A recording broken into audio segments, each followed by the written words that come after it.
Hello friends, welcome to my YouTube channel Creative Materia Medica. I hope all of you are doing well. आज हम बात करेंगे एक Indian drug के बारे में. Yes friends, एक Indian drug. The name of the drug is Abroma Augusta. ये मेडिसिन मेनली डायबिटीज़ में दी जाती है. Both the type of diabetes, that is diabetes mellitus और डायबिटीज़ इंसिपिडस. ये ड्रग मदर टिंचर के फॉर्म में दी जाती है. 10 to 20 drops into water 2 to 4 times a day. सो आज के वीडियो में हम बात करेंगे कि ये मेडिसिन में कौन सी प्रॉपर्टीज़ है, कैसे ये काम करती है और किन सिम्टम्स में ये मेडिसिन दी जाती है. तो चलिए स्टार्ट करते हैं आज के वीडियो को. अब बात करते हैं ये मेडिसिन के कॉमन नेम की, यानी कि ये मेडिसिन और कौन से नाम से जानी जाती है.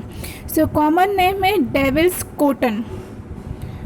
एक्टिव प्रिंसिपल्स देखते हैं तो इसके अंदर जो एक्टिव प्रिंसिपल्स हैं वो है एब्रोमाइन, एब्रोमास्टेरोल, कोलाइन और द बीटा एसीटोस्टेरोल. अब बात करते हैं इसकी मेडिसिनल प्रॉपर्टीज़ की. तो मेडिसिनल प्रॉपर्टीज़ में है anti spasmodic, it stimulate the ovulation, anti inflammatory, demulcent और एमनेनोगॉग. एमनेनोगॉग का मतलब ये होता है कि वो मेडिसिन की जो मेंसेस को स्टिमुलेट करती है. अब जैसे कि हमने देखा कि ये मेडिसिन मेंसेस को स्टिमुलेट करती है, तो इन केस ऑफ एमेनोरिया ये मेडिसिन हम दे सकते हैं. दूसरी इसकी प्रॉपर्टीज़ है एंटी स्पाज्मोडिक. तो ये जो स्पाज्म है उसको इनहिबिट करती है, मसल्स को रिलैक्स करती है. तो ये मेडिसिन हम डिस्मेनोरिया के केस में भी दे सकते हैं. It stimulate the ovulation. तो in case of when there is a no ovulation, in that case also we can give this medicine. और दूसरी इसकी प्रॉपर्टीज़ हैं एंटी इन्फ्लामेटरी और डिमल्सेंट.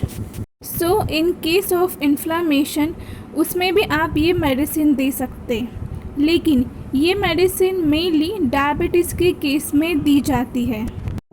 अब बात करते हैं कुछ क्लिनिकल कंडीशंस की कि जिसमें ये मेडिसिन दी जाती है. कुछ जैसे कि हमने आगे प्रॉपर्टीज़ में देखा कि जो उसकी प्रॉपर्टीज़ है उसके हिसाब से हम ये किन चीज़ों में, किन कंडीशन में यूज़ कर सकते हैं. तो फर्स्ट है diabetes mellitus and diabetes insipidus. दूसरी है एमेनोरिया, क्योंकि ये मेंसेस को स्टिमुलेट करती है. Third is dysmenorrhoea because of anti spasmodic properties. Fourth is carbuncles and fifth is anaemia. It increase the haemoglobin number into the blood. That's why it is useful in case of anaemia. In case of anaemia हम दूसरी homoeopathic medicine और biochemic medicine भी दे सकते हैं, जैसे कि 5-फॉस combination, ferrum metallicum, natrum mur, arsenic, lecithinum etcetera. अब बात करते हैं कि डायबिटीज़ में हम ये मेडिसिन कब देंगे.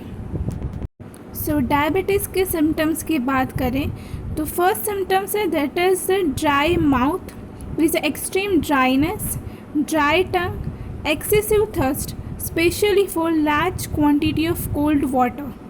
That is the polydipsia. Yes, in diabetes mellitus there is mainly 3 symptoms: polydipsia, polyphagia और polyuria. Now polydipsia में क्या होगा? There is an increased desire for thirst, especially for cold water.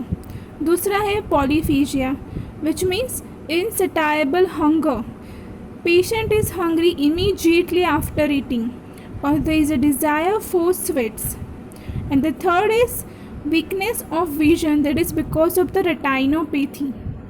As a complication of diabetes there could be retinopathy, nephropathy or neuropathy. Then there is a polyuria, यानी frequent or profuse urination day and night, especially at the night time. The peculiarity of this remedy is there is a desire to drink after maturation or it relieves the thirst. Yes, desire to drink after maturation or it relieves the thirst. Then there may be frequent infection like urethritis, boils, abscesses, carbuncles because of the increased glucose. As patient is diabetic, there is increased glucose and that favors the growth of the bacteria, the proliferation of bacteria, and they increase the infection. आपने देखा होगा कि जो patient को diabetes होता है उनको कोई इंजरी हो जाती है या उन्हें कहीं पे कुछ लग जाता है या अल्सर्स होते हैं तो वो जल्दी से हील नहीं होते हैं क्योंकि उनके अंदर बहुत ही ज़्यादा ग्लूकोज अमाउंट होता है कि जो बैक्टीरिया को ग्रो करने में मदद करते हैं और हीलिंग को वो लोग इनहिबिट करते हैं। सो वो हीलिंग नहीं होने देते जल्दी, इसीलिए उनके जो घाव हैं वो जल्दी हील नहीं हो पाते हैं। तो वो केस में हम एब्रोमा ऑगस्टा दे सकते हैं into mother tincture form. Then into male there is a erectile dysfunction because of the neuropathy और इट लीड्स टू इम्पोटेंसी। तो अगर पेशेंट डायबिटिक है और इरेक्टाइल डिसफंक्शन की प्रॉब्लम है तो उसमें भी हम ये मेडिसिन दे सकते हैं। अब बात करते हैं एनीमिया की। सो एनीमिया के कॉमन सिम्टम्स क्या है? That is the weakness, lethargy, palpitations, inability to walk, concentration is very difficult, great prostrations, sleeplessness, sometimes vertigo. So these are the common symptoms of anemia. तो इफ़ पेशेंट को diabetes है along with it patient को anaemia है तो उस condition में आप ये मेडिसिन दे सकते हैं। और डिस्मेनोरिया एंड एमेनोरिया में भी आप ये मेडिसिन दे सकते हैं। अगर आपको ये वीडियो अच्छा लगा हो तो do let me know by your likes and comments. Do share और subscribe my YouTube channel Creative materia Medica. Thank you. अगर आपको इरेक्टाइल डिसफंक्शन, डिस्मेनोरिया और एमेनोरिया जैसी कंडीशंस के बारे में और जानना है और उसकी होम्योपैथिक मेडिसिन के बारे में जानना है तो आप मेरे Instagram page creative materia Medica को फॉलो कर सकते हैं। वो पेज पे मैंने ऐसी बहुत सारी क्लिनिकल कंडीशंस के बारे में, उसके अलाइड सब्जेक्ट के बारे में और होम्योपैथिक मेडिसिन के बारे में पोस्ट की है।